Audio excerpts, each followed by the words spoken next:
Hey, so a year ago, a little bit more than a year ago, I ghosted Dan Meyer. So if you don't know who Dan Meyer is, you need to go check him out on, well, any social. Just type in Dan Meyer, Meyer.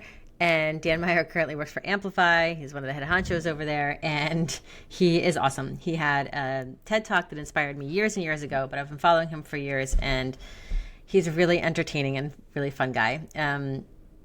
But super knowledgeable about math education besides being super fun. He also showed up to the podcast with blue glasses. But the reason why I wanted to tell this quick story is because on December 18th of 2024, I sent Dan Meyer a message on Blue Sky, and I have it right here. And I won't read the whole thing, but I said, hey, Dan Meyer, it's Pam Brett here. I'm your first Blue Sky follower, which is a whole nother story. But basically, I was his first follower on Blue Sky. And he referred to me as like ride or die or something like that in a post on Blue Sky, which Mandy Jansen then sent me a message. I might have told the story on this episode, so I'm gonna be repeating myself. But anyway, I said, I said, I am stepping into my major brave zone tonight. Would you consider having a 20-ish minute conversation with me on my podcast, Blue Glasses Math? Now remember, this is like I had only had a few guests at this point. Has been following your Substack this week, and I felt like you brought it full circle from your Be Less Helpful in your TED Talk, which was in 2010 or 2011. I said I would love to talk more about this with you so we can collectively help more people to see themselves as math people. Hope to hear from you. So that was at 5:35 on December 18th. And the next day, December 19th, he says, ooh, fun, let's do it. Hit me up with the details. And he puts his email in there. And that was December 19th. On January 13th, almost a whole month has gone by because I shut it down over the holidays, so I wasn't looking at any social media at all. I look at this and I'm like, oh my God, I didn't see his ooh, let's do it message that he sent me back. I didn't see that until a whole month later. Anywho, I was like, oh my gosh, this is crazy. So I sent him the details and I said, I hope you can wear your blue glasses when we speak. And sure enough, he showed up wearing his blue glasses. So here's the episode.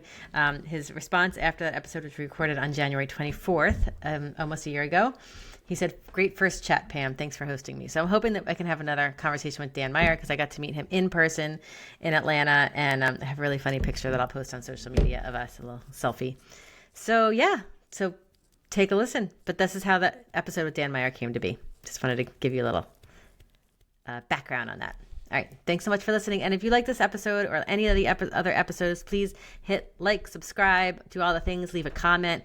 I would love to know what your opinion is. Bigger things are coming in 2026. So make sure you stay connected. All right. Take a listen.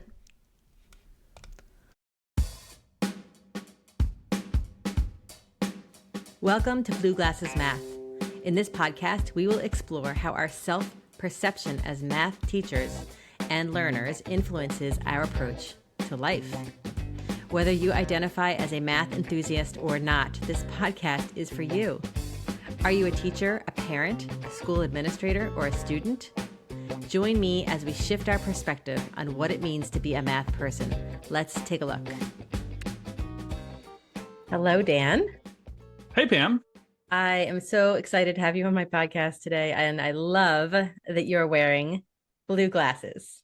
Yeah, these are non-prescription. Got to clarify, they are not safety or protective. I'm poking my own eye right now with that through the blue glasses. I also had to dig through my kids' costume box for these. I bought these myself for my own podcasting, and then they quickly appropriated them for themselves because they look so awesome. And so I was like, oh no, where are they? Pam needs me in these. I promised them. And I dug around past night costumes and found them. So here we are. We're ready to rock. I love that you put so much effort into your costume for this conversation. Of course. I love it. They're a little crooked. I love it. They were like buried underneath the princess crowns and everything else. It's fantastic. Exactly. All right. Well, before we dive in, I just want to preface this whole conversation by saying that your TED Talk, which I have it up on my other screen, Math Class Needs a Makeover, is all the way from 2010. So we're recording this in 2025. So this is almost 15 years old. Yeah. This is March 2010. And I listened to that podcast. Right now, I'm looking at the screen and it's, according to TED, you have 3 million 57,446 views on this talk, Math Class Needs Makeover. And I'm pretty sure about 10,000 of those I'm responsible for That because I started when I first saw this, I was starting to step into the professional development space, like going out and giving PD myself as an independent consultant. And I would always show your talk because I just felt like you made so many interesting points and good points. And it was like, yes, like this is what we need. And I don't know. I just think that you make great points there. So I just want to start off because I think we're going to get into some of those points in this conversation. I started this podcast really because with the blue glasses in mind, which by the way, Mandy Jansen is responsible in part to the to the blue glasses title because I posted a picture of myself on Twitter one time. I was at a conference. I was giving a talk later in the afternoon, and so I took a selfie of myself. I put it up on Twitter, and I happened to be wearing the glasses. And she commented, "Love the blue glasses."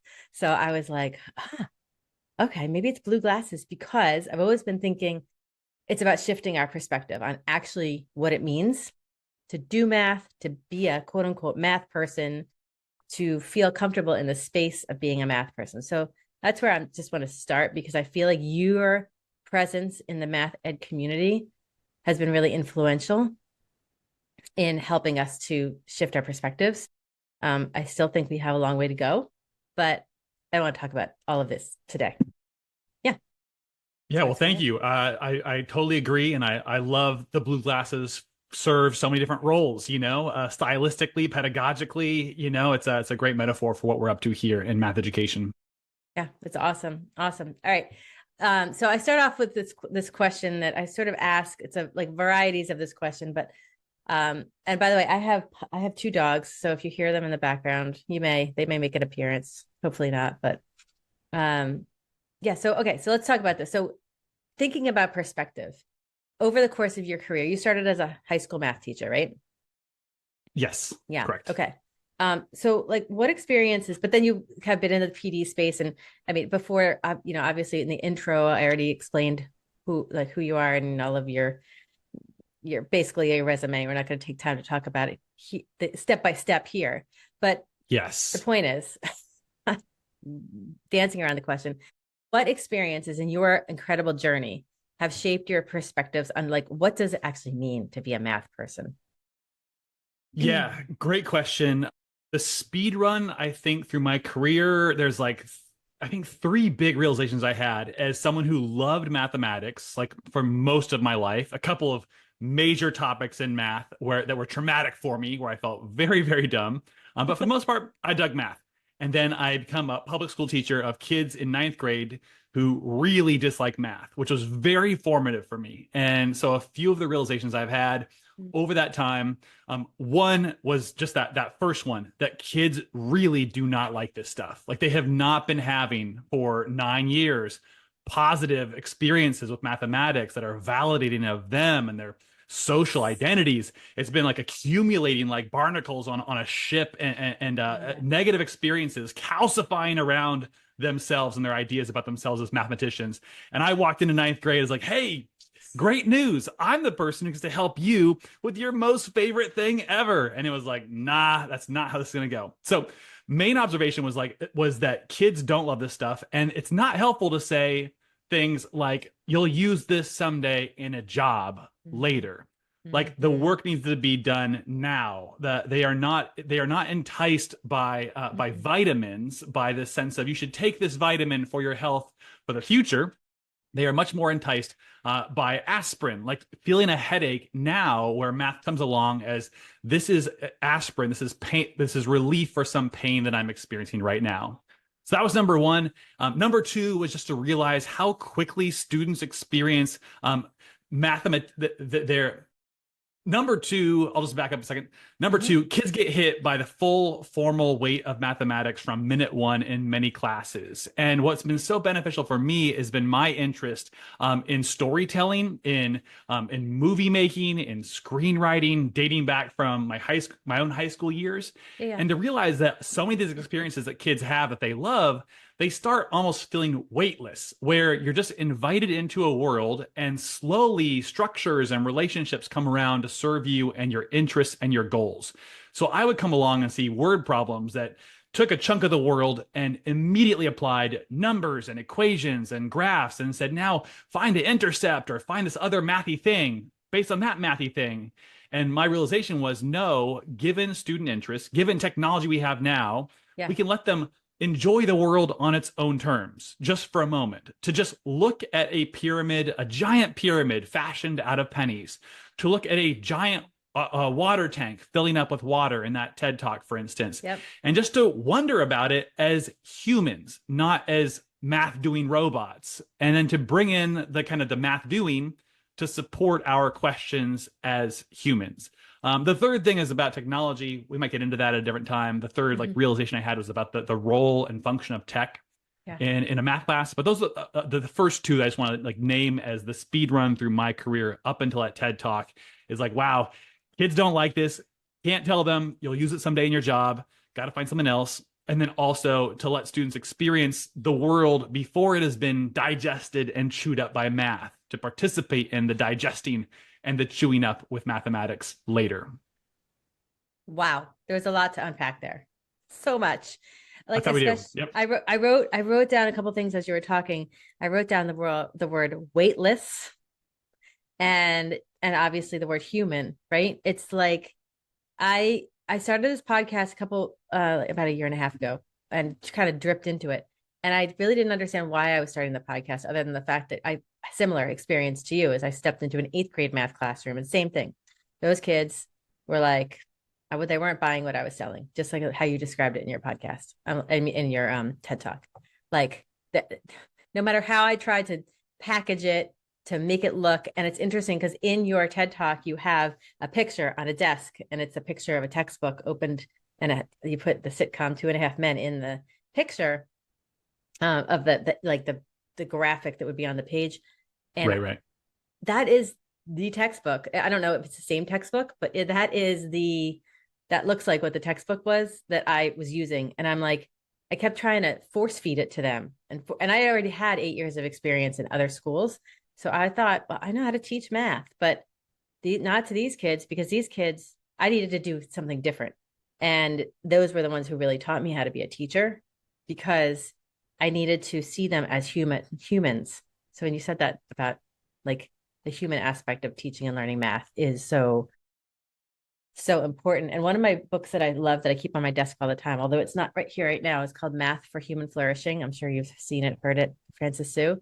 And he talks all about the human aspect of why learning math is necessary to build confidence. Yes, I think it's totally possible to go through an entire career and not experience the revelations that you and I have, and sometimes they only come from teaching kids who really need a teacher in a new way. Like you can, if you teach kids who are just like highly socially pressured towards achievement and have every resource, it's possible to have a very different career. And I felt many times very unhappy that I was asked to teach the kids that I was asked to teach as a very new teacher. Like that was a big challenge for me, but I'll forever be grateful to several kids in particular who helped me understand, like, no, I need more than what you're offering here.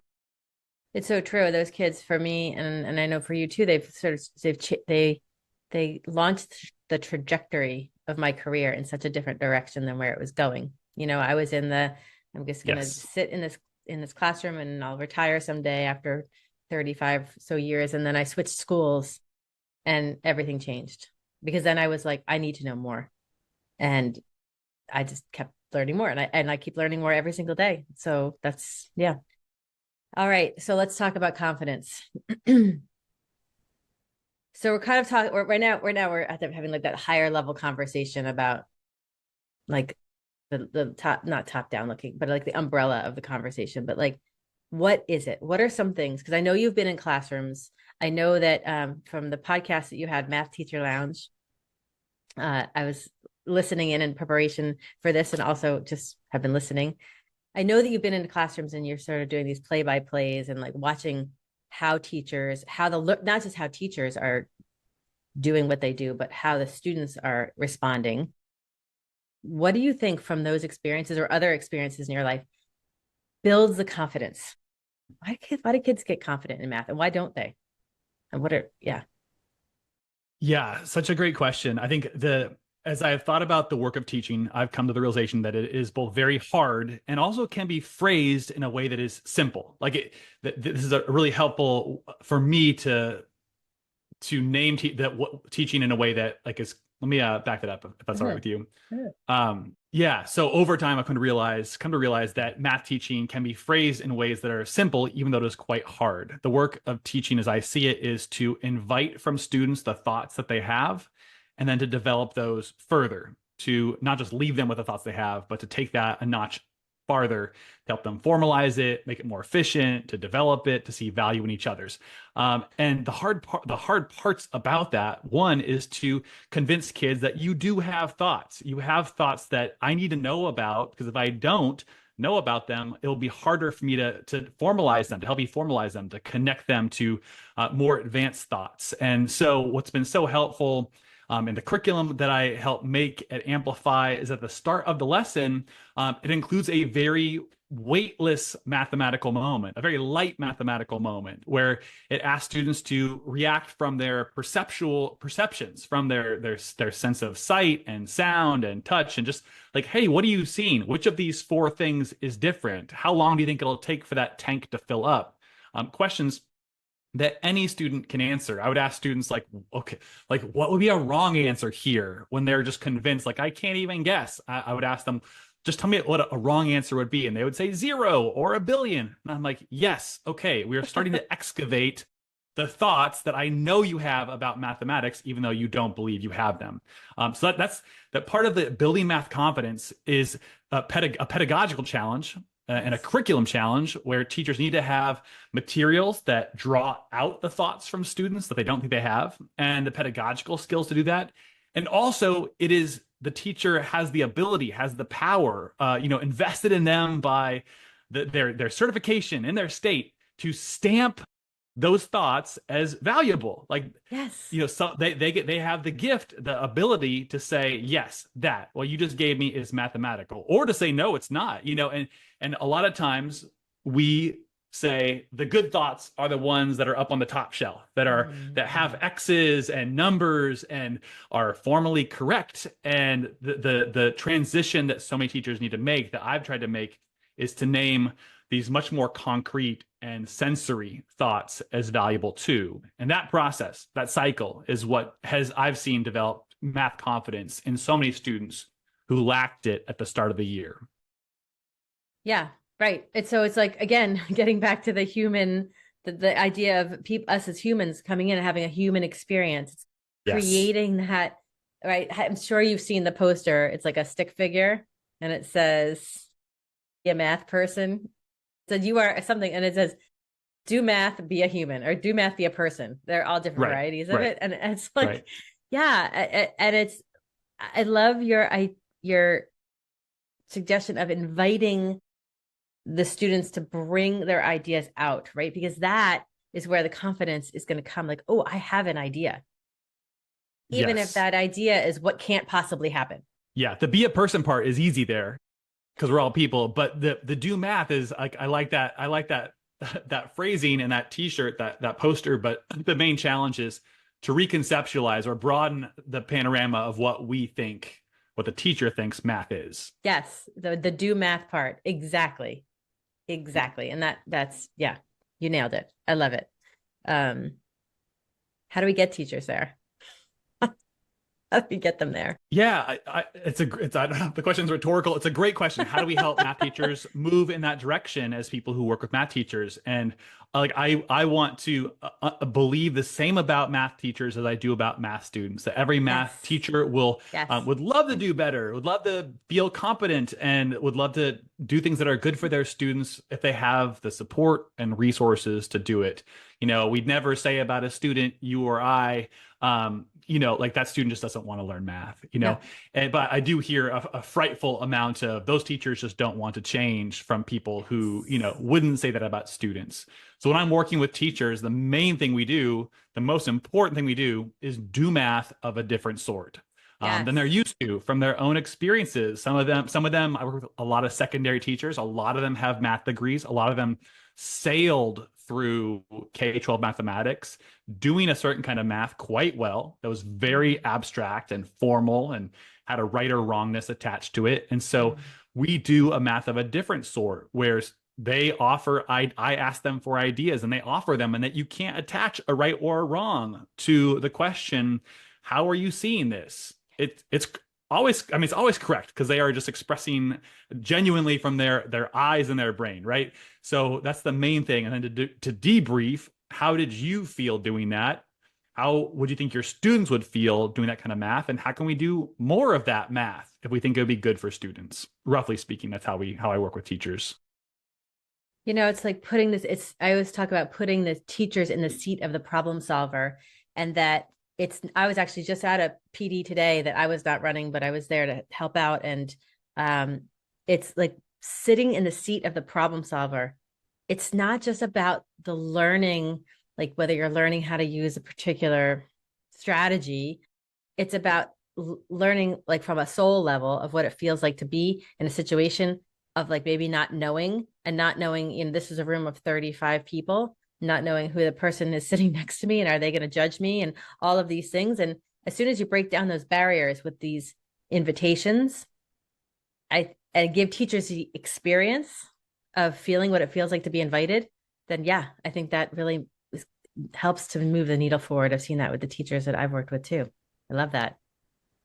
Something interesting that you said that made me think of a quick story from my own experience. I went back to, after I got my teaching certificate, I went back to graduate school and I was in a class called problem solving. So this was a class, it was a graduate level class. Most of the people who were in my class with me were 5-year students. So most of them were living on campus, had never been in a classroom yet to teach their Yeah, own students. I already had about 5 or 6 years under my belt of teaching. And what would happen, and most of those students also were math, they had some sort of math trajectory in their, most of them were like either math majors or high sure. school, pre-service high school teacher. I was teaching 6th grade at the time. And I would show up to class every Wednesday night after teaching a full day in 6th graders. And I was terrified because I'm like, I don't have all the calculus books and all of the geometry books and things Right. that these kids have in the bins underneath the tape, underneath their desks. Every time, not every time, maybe 90% of the time, the teacher would give a problem. And it's just like what you were describing. It was math that was not in those textbooks underneath their bins. 75% of the time, the kids, I would call them kids because I was like a full grown adult and they were still college students in my eyes. As soon as the professor assigned the problem, the first thing they would do was reach. I know I just did this in my calculus. Yep. But really there was no way that they were going to. And every time the professor would come to me and I'm like, oh, I think, and I was a little nervous because like, I'm just teaching 6th grade. And I would kind of suggest some things and he would say, yeah. And I would be able to get the momentum going because I was coming in so fresh with without the loads of Yeah. equations and formulas and things in my head. I had all forgotten that because I was teaching the 6th grade curriculum. So that's what I had in my mind. And Yeah, yeah. That's awesome. And I do feel, I'm so glad you had that experience. I feel bad that you had to be so determined in like, advocating for your own forms of knowledge there, the things you knew. And like what I found so useful about technology as a teacher was the ability to not just pose a problem on a piece of paper printed out and given to students, but to pose it in a way that would exclude for a moment the more formal advanced forms of mathematics and restrict students to only appreciate, again, for a moment, the mathematics through a concrete and sensory lens. Mhm. So like when the students see the numbers attached to a problem, they start banging them around and start clonking them together and making new numbers, whether or not they're making a ton of sense with it, right? Or they Yes. rush to a formal method. And so just to realize that, oh, paper requires us to do that. We have to print it all out at once. But when I have like multiple slides in a slide software or something, I can just show you the picture of the thing or Yeah. just show you a few versions of the shape and ask the questions that could draw out of you what you knew you had. but Yes. lots of students don't have your tenacity to advocate for your own way of knowing about the thing. So like I love the formal nerd stuff that those kids brought to the table. And there will be a time and place for that, but it does not need to be from minute one No. where you hear all the rustling of textbooks and you're like, oh no, I don't have that. That's on us. That's on curriculum designers and on teachers to create Yes. conditions where no, you're going to experience this on a certain level first, and then we'll kind of go higher and higher and deeper with it. Yeah. Once you get them hooked in. Yeah. Yes. Yeah. Yep. That's awesome. All right. What was I going to ask you next? I had another question. Okay. Oh, yeah. Okay. So back to the TED Talk, because there are a couple things you said in this TED Talk that have stuck with me through my whole career. The first one that I'm going to ask you to elaborate on a little bit is be less helpful. 3 simple words. I don't know if you still subscribe to that, but I thought that was brilliant. And I have made slides in my own professional learning presentations, be less helpful, Dan Meyer, because I think that's very compelling, but I'm kind of curious to what your thoughts are on that now in your career. Yeah, I hate this being asked to account for things that I said 15 I'm years sorry. ago. Parts of it I've watched it once or twice since then. It's not an annual watch for me. Parts of it hold up better than others. I think I'm be less sorry. helpful is provocative and gets that job done and does not. It is reactionary in that it asks the question, well, when do I know I'm like less helpful enough? It's not Yeah. in absolute terms. So that's a bit of a challenge. I would encourage teachers to understand that oftentimes when they front load a lot of the mathematics, the numbers on the problem, all those structures attached to it, the methods, that a few things happen that students oftentimes will not know what to do with that. And it kind of goes in this backpack that they're holding and it like weights them down. It like adds so much to their working memory. Like, how do I coordinate all these things that I've been told? And to start from a simpler place initially, helping students understand the context they're in, inviting student ideas about where they are in mathematics or the world, Yeah. is a lightness to that. And it creates this schema where then when you give them the numbers, like I would ask students, okay, so what information do you think would be helpful if you wanted to know how many pennies were in this big old pyramid of pennies? And they would start saying, well, like I need to know dimensions of this and that, which made them ready and prepared them for receiving that information later because of the experience that they'd had with just the concrete world, no math attached. And that's where like I find myself telling myself, I know how to work with those things. I love them. I love the equations and the numbers. Big fan. My best friends growing up. But I had to tell myself like that kind of helpfulness is not helpful. It's overly helpful for Yeah. kids in ways that are wind up being counterproductive later. Yeah. Because what you're tapping into is the curiosity. It's like, here's a picture. What are you curious about? Kind of. Yes. Yeah, no, definitely. There's curiosity. Different students get bought in at that point and are interested. And that engagement increases their ability to learn later.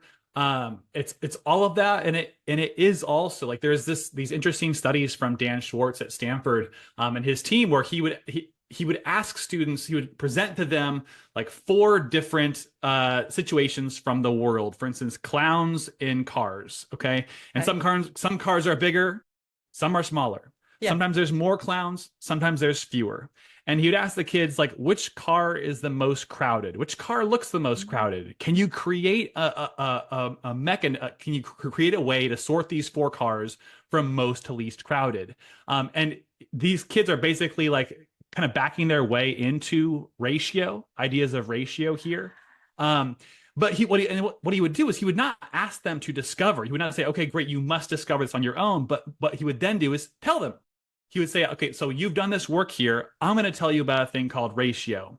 And those students, other students, he would just say, all right, you're going to practice.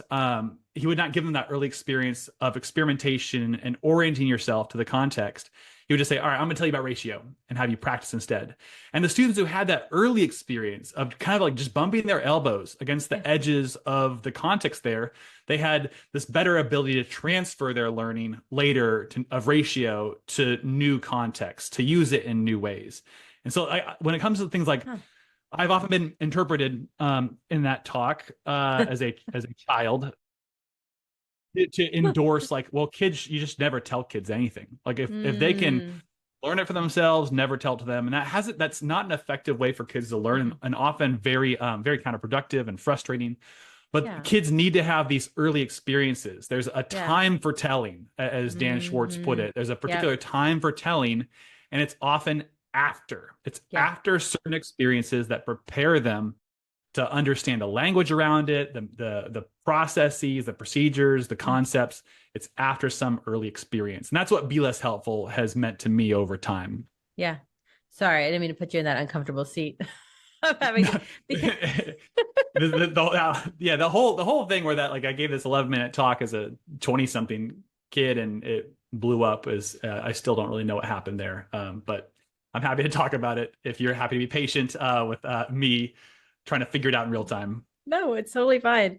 It's totally fine. I just think people are gonna interpret things the way they interpret things. But Sure. I think that the having the idea of the time for telling after the opportunity to tinker, or like you said, bumping elbows, as you were talking, I'm thinking, and this absolutely applies to teacher development too, I think, Yes. because, right? Because of what we were saying a little bit earlier Yes. about giving them a chance to play around with a problem that they might not necessarily feel like they're coming with a mathematical skill set to do, but they do have it in them because, like, when I was a first year teacher, I did a whole summer on discrete math. I had failed discrete math in college, like failed it horribly, and I still signed up for this class. I don't know why I did, but we sat on the floor and did map coloring and like graph theory and all of these things. And I'm like, the Königsberg Bridge problem, like none of that I had seen in college discrete math at Yep. all. And in fact, they almost didn't accept me to the program, that summer program, because they asked me to on the application what experience I had with discrete math. So of course I proudly put that I got a failed it and then got a D. And so they almost didn't accept me because they thought that here's why they almost didn't accept me, not because of my grades, because they were afraid that I would know, that I would have familiarity with what they were going to do. And they wanted everybody coming in on level playing field. And I thought that Interesting. was brilliant. It was brilliant. Yes. So Yeah. Also related to time for telling for teachers, what is the time for telling new teachers about teaching methods is, I think, yeah, an important question yeah, for people in our line of work. What can you tell someone who has never had the experience of being in a classroom aside from being a student themselves? Like it really, to me, it calls into question the whole idea of pre-service education. Like how much can someone absorb and put in the right places about a thing that they have not experienced directly, which is of course why we have new teachers in classroom contexts and debriefing afterwards. But yeah, I admit I get more excited talking to in-service teachers, like teachers yeah, who had a few years, yeah. because we can have like just a richer conversation. We have a different vocabulary, different language than the pre-service teachers do. Yeah, that makes total sense because they have such a different perspective. Yeah. Yeah. And you're right. I mean, I remember from my previous pre-service, I'm like, no, I don't use any of that. No offense to the amazing professors who I had. I shouldn't say I didn't use any of it, but you can't understand it until you're in it, which kind of actually, if you think about it, is what we're kind of talking about with the math, right? Yes. That's it. That's it. Understand it Yeah. when you're in it. Hmm. Interesting. Awesome. All right. So now you're working for Amplify, Yes. right? And I love all of the Desmos classroom stuff. I'm obsessed. So Amplify owns Awesome. or partners with, I don't understand the relationship, but you guys tell me. So Amplify and Desmos classroom are Yes. together now. So I worked at Desmos, Right. and using technology in new and different ways in math classrooms. And then Amplify is a larger company that really understands how to support teachers and create relationships with school districts. And so we merged the Desmos curriculum operation and Amplify's operation. We're now one thing, and that's been a fantastic experience of learning how to support schools and districts and teachers in a new way for me. I focus so much on the individual moment with a student. Like I just love that kind of like that moment, the Yes. interaction there. But that happens, that's more likely to happen in environments that are supportive of teachers with good relationships with resource providers like Amplify. So it's been really helpful for me to get up above a little bit and see how those moments happen in a really fertile environment versus a dry, a dry seed bed. Huh. I love it. Awesome. All right. Well, I don't want to keep you much longer because I feel like we could talk forever because the other thing I Of want to talk about course, you, of course. maybe in another Please. conversation, because I want to get into another time, and this is maybe a teaser, is like everything you've been talking about in your Substack, because I do read your Substack about AI and tech. And AI. Tell me more about AI. What is this AI you're referring to? well, I know what AI is, but I just feel like, oh no, now So hot right now. I So hot baited right I now. baited the hook. I baited the hook. He's like, oh, now can we really talk about what I want to talk about? Here's what I'm I here for. I just feel like, I mean, I don't know. I use AI as a productivity enhancer on my end workflow. Yes. Well, today I was at this workshop. Part of my role was to help kind of coordinate the situation. There was other presenters, and my job was to like make sure everybody filled out their parking passes and make sure everybody knew where the restrooms were. And I was sort of like the cruise director today. So the parking passes weren't working. And like it was like a digital parking pass, right? So I have ChatGPT on my phone. I didn't know I was going to use ChatGPT until I asked everybody on a yellow pad to write down their name, their license plate number, their make, model, blah blah blah, color of the car, whatever was Ooh. on the form, right? You see where I'm going with this? Yeah. Yes, I think Then so. the person who runs the building came and said, "Oh no, I also need their email addresses." Oh, I'm standing in a room of 35 teachers, and I said, "Please continue to pass the paper around and put your email addresses on." Helpful person at the end of the row handed me after a couple minutes no email addresses on this paper at all. I'm like, dang it. So I had all the email addresses in another document. The workshop was already underway. So I'm like, I'm not going to go back and interrupt them. I'll just go and I'll extract all of their email addresses, match them to the names, blah, blah. Then I'm like, this is crazy. Now I have to get this into a spreadsheet to get, this is going to take me all morning. So I took a picture of the Yep. scribbled paper, right? I asked Yep. ChatGPT to upload it to put it into a spreadsheet. It took 3 tries because I think that my theory is because there were all different handwritings on the page. Yeah. Because when I do it with my own notes, it does it lickety split. So it took 3 tries to over and over again. It literally created an XLSX file, which is like a spreadsheet. Yes. I downloaded it. I uploaded it into Google Sheets. I copied and pasted all the emails. It took me like 4.5 minutes when it could have taken me 35. And I'm like, that is how I use ChatGPT. I, Yeah. my son, on the other hand, he's a sophomore in high school. He's probably listening from the other room. But the other night he was studying for an algebra 2 exam, and he had to do it was on systems of linear equations.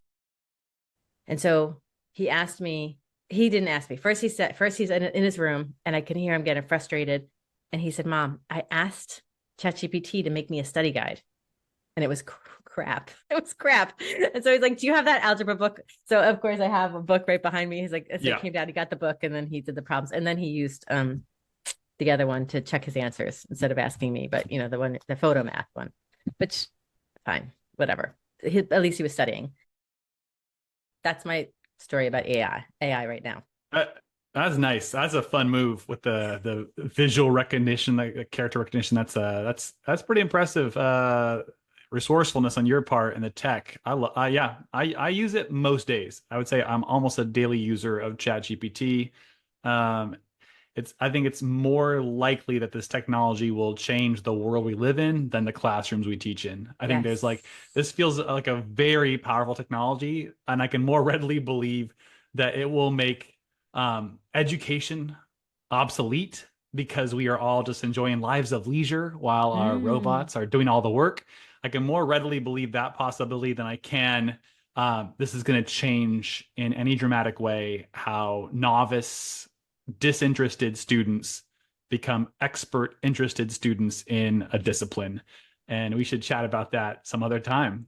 Oh It's yeah, hot, I know. spicy. And yeah, spicy is the best word because yeah, I just think that people are jumping really quickly to the idea that, oh, this is going to solve all of our problems in education. And I'm like, no, we need to nurture our teachers. That's Hmm. what we need to do. We need to nurture the heck out of our teachers. Oh, yes. Yeah. We have just hollowed out public education, treated teachers terribly, treated students terribly. Their lives are so frequently so precarious. And we've done all that as humans making human choices. And rather than reckon with those choices we've made and reversing them, undoing them, we are looking for a cheat code, an easy button, a technological genie to just kind of solve for the harms that we have done in this system. And that's just not how this story is going to go. That got me in my soul. When you get that feeling of like, oh, yes, it's not, it is like so the opposite. And, I just feel like, I had a conversation with somebody random who found me on Blue Sky, listened to the podcast, and I've never met this person before. I had a 45-minute call with him yesterday. He's a computer science guy. He wants to teach computer science in schools. He was talking about all the pedagogical moves, like same but different, notice, wonder. I forget the other one, but he had like a bunch of them. And he's like, I've been following the math ed space and I'm watching what you guys are doing. And when he's talking about the math ed space, he's talking about people like you and I, all the people who are switching over from X to Blue Sky, and not to get into any of that. But anyway, he's following the conversation and he's like, this applies to all types of teaching, especially teaching computer science. So he and I were talking, but at the end of the call, I said to him, isn't it amazing? Like how he's in Montreal, I'm in New Jersey, and we're having this conversation, and we would have never met one another if it wasn't for maybe me getting my voice out there in the podcast. So then I was like, this podcast is not about, it's about math. It's about seeing ourselves as math people, but it's really about connection. And so that's what I've been thinking about. Like I've been tossing around in my brain over the last 24 hours. Is like, I'm in this room with the 35 teachers this morning, and I'm watching the connections, and I'm watching them laugh and have a good time and tinker with math. This is where it's at. It's in person. Kumbaya. Let's just all be vulnerable, make mistakes, fix it up, and learn from one another, and just learn how to be connected. I don't know. I'm sort of blabbering on, but you get it. Bet on people. Always bet on people. If you bet on tech, bet on the tech that bets on people. That's my motto. Love it. Okay, well, let's wrap up there because I think this is a precursor to another conversation for sure. I would love to, of course, have a conversation with you again. Well, Dan Meyer, it's been a pleasure to talk with you with our blue glasses, and I appreciate the fact that you're still wearing them. Not for long. Not for long. You're like, let me get these off. Uncomfortable. So, okay. So if people wanted to connect with you, like chat with you, where can they find you? What would you want people to know Dan Meyer's up to and how to get in touch? Sure. Yeah. You can search Dan Meyer, Blue Sky, or Dan Meyer Twitter. I'm not very super active there, but I do tune into my notifications perhaps more often than you, Pam, because I messaged you a long time ago and it took a while to hear back. Mostly I write weekly every Wednesday about tech, learning, math at my Substack, danmeyer.substack.com. Tune in there if you want to know what's on my mind and get in conversations that I think are important right now. Yeah. I love it. And I do sincerely apologize because when I saw that message come in, I'm like, oh my God, Dan Meyer sent me a message on December 17th and I went dark. And I'm like, it just made it all the more fun to get the message later from me. I just left Dan Meyer undelivered. Just ghosted me. What is wrong with me? Anyway, I was busy doing other things. Important things. Yeah. I was busy hanging out with my family. So anyway. There you go. All right. Well, thanks, Dan. Pleasure chatting, Pam. Yeah. Yep. All right. Thank you. Talk Take soon. care. Okay. Bye. Bye. I'm Pam Brett. Thank you so much for joining me on this episode of Blue Glasses Math. Please follow me wherever you get your podcasts and follow along on the conversation on Instagram. And remember, being a math person is all just a matter of perspective.